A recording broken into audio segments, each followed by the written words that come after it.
ఇది మాట్లాడుకోవాలి మనం. ఎప్పుడైనా నువ్వు పాడిన పాటలు తీసేసి వేరే వాళ్ళు పెట్టారా? పెట్టారు వేరే వాళ్ళు. అట్లా కాదు అలా అంటలేదు నేను, అంటే చెప్పి నీ పాట ఉంటుంది అని చెప్పి తీసేసినవి.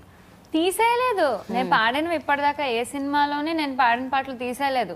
కాకపోతే నా పేరు ఉండదు, వేరే వాళ్ళ పేరు ఉంటుంది. వేరే వాళ్ళ చెప్పి పెట్టిన పేర్లు కూడా ఉన్నాయి నాకు. చెప్పి పెట్టిన పేరు అంటే నువ్వు పాడింది వేరే వాళ్ళ పేరు ఉంటుందా? చాలా కొన్ని సినిమాల్లో పాటలకి శ్రేయా ఘోషాల్ పేరు ఉంటుంది. బికాస్ ఇద్దరు వాయిస్ చాలా దగ్గరగా ఉంటుంది, నాది ఆవిడది. సో కొన్ని పాటలకి శ్రేయా ఘోషాల్ పేరు ఉంటుంది అలా. అదేంటి ప్రణవి? అంటే నేను విన్నది ఏంటంటే బేసికల్గా ఒకళ్ళు మీరు పాడతారు, బట్ క్యాసెట్లో కాదు, తర్వాత వేరే వాళ్ళు అదే పాట పాడతారు, సో ఆ పాట ఫైనల్ చేస్తారు అన్నది నేను విన్నాను. బట్ ఇలా మీరు పాడిన పాట అది జరుగుతుంది. ఎందుకంటే ఒక పాట చిత్ర గారు పాడారు అనకూడదు, నాకు ఆవిడ చాలా కావాలి. కాకపోతే హీరోయిన్ చాలా యంగ్ అయిపోయి ఆవిడ వాయిస్ కొంచెం పెద్దగా అయిపోయింది. సో ఆవిడ తీసేసి నా చేత పాడించారు. అలా నేను చాలా పాటలు పాడాను, చాలా చిత్ర గారు అనే కాదు, చాలా మందివి చాలా నేను పాడాను. ఒకవేళ నేను వెళ్తాను, పాట వింటాను, నాకు సూట్ అవుతుందో లేదో నేను చూసుకుంటా. ఎందుకంటే నేను ఆ పాటకి న్యాయం చేయలేకపోతే నాకు సాటిస్ఫాక్షన్ రావాలి. 100కి 200% నాకు సాటిస్ఫాక్షన్ రావాలి, బాగా వచ్చిందని అనిపించకపోతే నాకు అస్సలు నచ్చదు. 2-3 సార్లు మళ్ళీ వెళ్ళి పాడతాను, లేకపోతే నేనే స్టూడియో బుక్ చేసుకొని పాడి పంపించిన సందర్భాలు ఉన్నాయి నాకు సాటిస్ఫాక్షన్ లేకపోతే. అప్పటికీ నాకు బాగాలేదు అంటే నాకు సూట్ అవ్వట్లేదు, వీళ్ళు చాలా బాగా పాడతారు అని చెప్పి నేనే పిలిపించి వాయిస్ టేకులు తీసుకొని పెట్టించాను పాటలు. పెట్టించాను. కాకపోతే దేవుడి దయ వల్ల నాకు సూట్ అవ్వవని వదిలేసిన పాటలు ఉన్నాయి, కానీ నేను పాడంగా ఏవి తీసేయలేదు. కాకపోతే పేరు మాత్రం ఎట్లా అసలు వాట్ యు యాక్చువల్లీ ఫీల్? నిజంగా అంటే హర్టింగ్ గా ఉంటుందా, లేకపోతే లైట్ తీసుకుంటావు? మొట్టమొదటిసారి జరిగినప్పుడు ఎలా అనిపించింది? తర్వాత అలవాటు అయిపోయి ఉంటుంది. నాకు కెరీర్ స్టార్టింగ్ లోనే జరిగింది ఇది, ఆ తర్వాత ఎప్పుడు జరగలేదు. అప్పుడు అనుకున్నా అంతే కదా, శ్రేయా ఘోషాల్ చాలా పెద్ద లేబుల్ అది. సో వీళ్ళు ఇది ప్రచారం చేసుకోవాలంటే ఆబ్వియస్లీ ఆవిడ పేరు ఉండాలి. ఓకే పెట్టుకోండి, దట్స్ ఓకే, నాకు రెమ్యూనరేషన్ ఎక్కువ ఇవ్వండి అంటావా అన్నా నేను. అంతే కదా, ఇప్పుడు కష్టపడి పాడింది నేను, రేపొద్దు నిజంగానే ఆ పాట అవార్డ్స్కో దేనికో చాలా బాగుంది పంపిస్తే అవార్డ్స్ ఆవిడకే కదా వస్తాయి, నాకేం రావుగా. గోస్ట్ సింగర్ లాగా ఉండిపోతాను నేను. నువ్వు ఇచ్చేది ఎంత, చాలా మంది అనుకుంటుంటారు, ఇప్పుడు చెప్తున్నా నేను, చాలా మంది అనుకుంటారు అబ్బో బోల్డ్ సంపాదించేస్తున్నారు సింగర్స్, పెద్ద పెద్ద కోటలు ప్యాలెస్లు కట్టుకుంటున్నారు. ఏమీ లేదు, పాటకు 5,000 ఇస్తారు. నమ్ముతారా? నమ్ముతారా మీరు? ఒకసారి మీరు నమ్ముతారా? 5,000 అంత తక్కువ ఇస్తారా? నేను షాక్ అయిన విషయమే అది.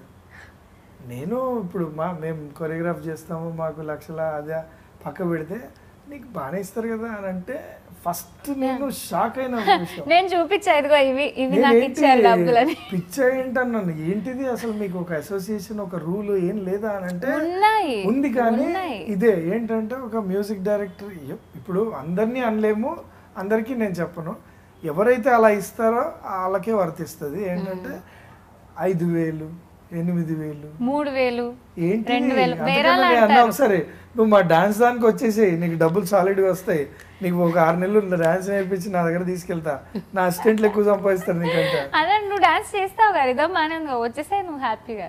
చాలా నిజంగా అసలు ఘోరం. అన్ని ఇప్పుడు కెరీర్ స్టార్టింగ్ డేస్ వేరే, అప్పుడు 5,000 చాలా ఎక్కువ నాకు. నేను ఫస్ట్ పాడిన పాట 5,000 ఇచ్చారు, నాకు చాలా హ్యాపీ. అంతే, ఇన్నేళ్ళు ఇంత అద్భుతమైన పాటలు పాడావు, అవార్డ్స్ వచ్చాయి, ఇన్ని పాటలు, ఇంత పేరుంది. అయ్యో నేను ఇంకా 5,000 అన్నా తీసుకుంటున్నాను. నాకు ఇప్పుడు నేను పాట పాడితే 15,000 ఇస్తారు నాకు ఇప్పుడు. కానీ లో బడ్జెట్ మూవీస్ అన్ని వాళ్ళు బేరాలు ఆడతారు, ఓకే 8,000 ఇస్తారు. నేను చక్కగా ఓపెన్ గా చెప్తాను, నాకేం సిగ్గులేదు, నేను ఇంత సంపాదిస్తున్నా, చాలా న్యాయంగా సంపాదిస్తున్నా. నేను చెప్తున్నా, చెన్నై వాళ్ళు నాకు 15,000, 20,000 ఇస్తారు, వాళ్ళే ఎక్కువ ఇస్తారు నాకు. ఇక్కడ అన్ని హై బడ్జెట్ మూవీస్ కాదు, లో బడ్జెట్ మూవీస్.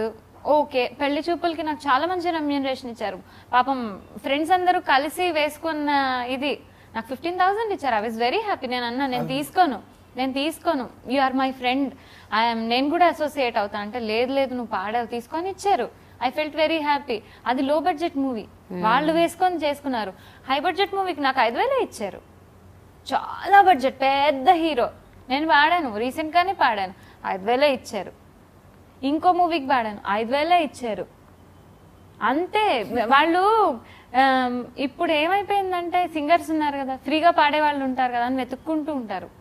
అంటిల్ అన్లెస్ అది ఒక కష్టంగా పాడాలి, లేకపోతే ఫీల్ ఉండాలి, వీళ్ళు పాడితే బాగుంటుంది అనుకుంటే కానీ మా దగ్గరకు ఆప్షన్స్ రావు.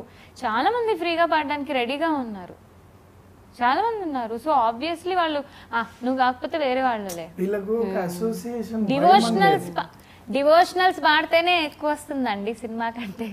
ఇప్పుడు చెప్తున్నా, నేను ఓపెన్గా చెప్తున్నా, జింగిల్స్ పాడితే ఎక్కువ ఇస్తారు, డివోషనల్స్ పాడితే చాలా ఎక్కువ ఇస్తారు. నేను హైయెస్ట్ సీరియల్ పేమెంట్ 30,000 నాకు. కృష్ణాంశి గారు, అది రమ్యకృష్ణ గారిది అప్పట్లో జమినీలో వచ్చేది ఒక సినిమా, సారీ సీరియల్. 30,000 నా రెమ్యూనరేషన్. సీరియల్కి పాడితే ఎక్కువ ఇస్తారు, సినిమాలకు అంత లేదు. 3,000, 2,000, 1,000, 5,000 అంతే. 5,000, 8,000 మాక్సిమం. నేను షాక్ అసలు. మరి మీరు అలా అంటున్నా, నేను చిత్రగారిని వాళ్ళని వదిలేసేయండి, వాళ్ళు వేరే. But next league me singers కూడా మామూలుగా పాడట్లేదు కదా, ఇప్పుడు సీనియర్స్ కానీ లేకపోతే పాడే వాళ్ళం కానీ ఉందిగా, ఉన్నాయిగా, బ్యాక్ చేసుకున్నాంగా కిట్టీలో కొన్ని అవార్డ్స్, రివార్డ్స్, హిట్స్ అన్ని ఉన్నాయిగా. ఇవ్వరు. మేము మొత్తుకుంటే బేర ఏంటమ్మా ఏంటి వాళ్ళకి ఏంటంటే సింగర్ కదా వచ్చి డబ్బులు మారేసి వచ్చి పాడిస్తారన్న ఒక ఇది చాలా క్రియేట్ అయిపోయింది. అది పోగొట్టాలి. ఫ్రీగా పాడే వాళ్ళు ఉన్నంత కాలం అది పోదు. కానీ మీరు అన్నట్టు ఇప్పుడు కుప్పలు తెప్పలుగా వచ్చేస్తున్నారు సింగర్స్. ఏమి ఎక్కడ ఎంత మంది సింగర్స్, కాంపిటీషన్స్, రియాలిటీ షోస్, అందులోంచి ఎంత మంది వస్తున్నారు సింగర్స్. దానివల్ల ఒక మంచి జరిగింది, చెడు జరిగింది. మంచి ఏంటంటే ఇప్పుడు దాని మీద ఉండాలి, రికార్డింగ్స్ పాడాలి, చాలా బాగుండాలని డెడికేటెడ్ గా వచ్చే వాళ్ళు ఉన్నారు. అర్రే ఫేమ్ వస్తుంది 2 పాటలు పాడిస్తే ఫేమ్ వస్తుంది, షోస్లో సంపాదించేసుకుందాంలే అన్న వాళ్ళు వస్తున్నారు. వాళ్ళు ఏం చేస్తారు, రికార్డింగ్స్ కావాలి వాళ్ళకి, మేము ఫ్రీగా పాడతామంటారు. ఆ పేరు చెప్పుకొని వాళ్ళు బయట షోస్ చేసుకొని సంపాదించుకుంటుంటారు. ఎప్పుడైతే ఫ్రీగా పాడే వాళ్ళు వస్తున్నారో మాకు డబ్బులు ఇవ్వరు, వాళ్ళు వెళ్ళేంత వరకు మాకు గౌరవం పెరగదు. ఇది నేను రాసిస్తాను. బట్ పెద్ద మ్యూజిక్ డైరెక్టర్స్ సంగతి ఏంటి ప్రణవి? అంటే ఫర్ ఎగ్జాంపుల్ అంటే ఇప్పుడు మణిశర్మ గారు కావచ్చు, తమన్, దేవిశ్రీ ప్రసాద్, వీళ్ళందరూ ఇస్తారండి. వీళ్ళందరూ చెప్పరా అంటున్నాను. At least won't they tell the directors that you know, వాళ్ళకి పాపం అంత చెప్పేంత ఇది ఉండాలిగా. అండ్ వాళ్ళు ఇస్తున్నారుగా, వాళ్ళ సినిమాలకు పాడినప్పుడు మాకు మంచి రెమ్యూనరేషన్ ఇస్తున్నారుగా. కానీ వాళ్ళు ఎన్ని సినిమాలు చేస్తారు, అన్ని సినిమాల్లో మేము పాడతామా? వచ్చేదన్నీ ఇవే కదా. ఇప్పుడు దాని తర్వాత నెక్స్ట్ లెవెల్ సినిమాలన్నీ వస్తున్నాయిగా, వాళ్ళకి ఇచ్చే కెపాసిటీ ఉంటుంది. కానీ ఇవ్వరు. ఏంటంటే వచ్చి పాడెళ్తారులే, సింగర్సేగా. ఒక curious question, dialogue with Prema and Prema గారితో ఇంటర్వ్యూ చేయడం చాలా చాలా ఆనందంగా ఉంది. నీకు ఎలా ఉంది ప్రణవి, చెప్పు.